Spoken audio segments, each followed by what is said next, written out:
Irritable bowl syndrome. ಈ irritable bowl syndrome ಏನಕ್ಕೆ ಬರುತ್ತೆ ಅಂತಂದ್ರೆ, ಮನಸ್ಸಿಗೂ ಹೊಟ್ಟೆಗೂ ಸಂಬಂಧ ಇದೆ. ಮನಸ್ಸೇನಾದ್ರು ಕೆಟ್ಟೋದ್ರೆ ಫಸ್ಟ್ ಎಫೆಕ್ಟ್ ಆಗೋದೇ ಹೊಟ್ಟೆ. ಈ ಡಿಪ್ರೆಷನ್ ಬಿಗಿನಿಂಗ್ ಸ್ಟೇಜ್ ಅಲ್ಲಿ ಇರೋರಿಗೆ ಬ್ಲೋಟಿಂಗ್,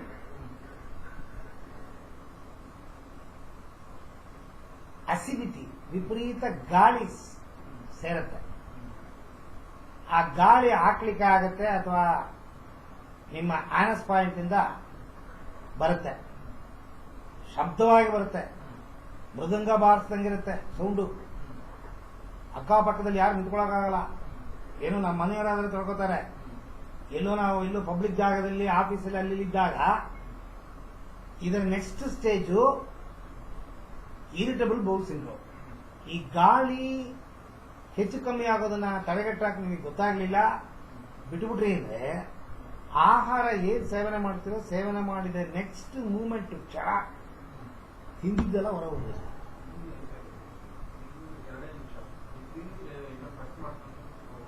ಮನುಷ್ಯನಿಗೆ ನಾನು ನಿಮ್ಗೆ ಯಾವಾಗಲೇ ಹೇಳಿದಂಗೆ ಗಾಳಿಯಿಂದ, ಊಟದಿಂದ, ನೀರಿಂದ ಶಕ್ತಿ ಸಿಗತ್ತೆ.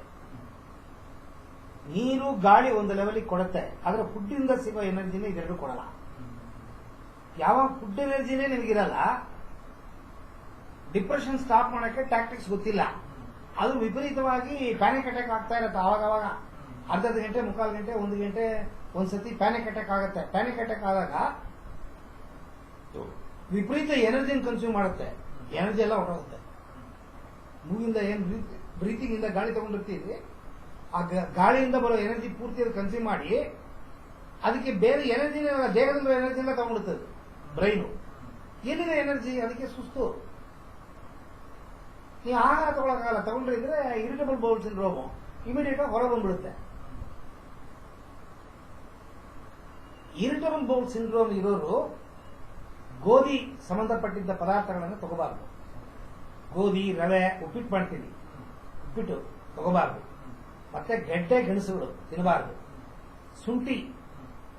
ಶುಂಠಿ ಈ ಗ್ಯಾಸ್ ಬರೋರು ಏನ್ ಮಾಡ್ತಾರೆ, ಇರಿಟಬಲ್ ಬೌಲ್ ಸಿಂಡ್ರೋಮ್ ಇರೋರು ತಕ್ಷಣ ಅಂಗಡಿಗೆ ಹೋಗ್ಬಿಟ್ಟು ಇದು ತಗೋತಾರೆ. ಹೌದು, ಸೋಡಾ, ಇಲ್ಲಾಂದ್ರೆ ಇನ್ನೊಂದು ಬಂದಿದೆಯಲ್ಲಪ್ಪ ಈನೋ ಸಾಲ್ಟ್, ಇದು ಹೊಟ್ಟೆನ ಹಾಳು ಮಾಡುತ್ತೆ ಲಾಂಗ್ ರನ್ ಅಲ್ಲಿ.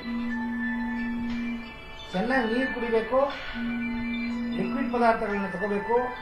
ಶುಗರ್ ಇಲ್ಲದೆ ಹೋದ್ರೆ ಉಪ್ಪು, ನೀರು, ಸಕ್ಕರೆ ಮೂರನ್ನು ಮಿಕ್ಸ್ ಮಾಡಿ ORS ಅಂತ ಕೇಳಿದೀರಾ, ಅದನ್ನ ತಗೋಬೇಕು ಎನರ್ಜಿ ಬರಕ್ಕೆ.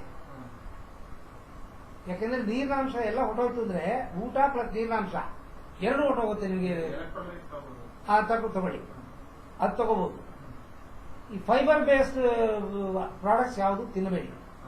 ನುಗ್ಗೆಕಾಯಿ, ಮೂಲಂಗಿ ಫೈಬರ್, ಹೆಚ್ಚು ಫೈಬರ್ ಇರುತ್ತೆ ನೋಡಿ, ಅಂತ ತರಕಾರಿಗಳನ್ನ ಸೇವನೆ ಮಾಡಬಾರ್ದು.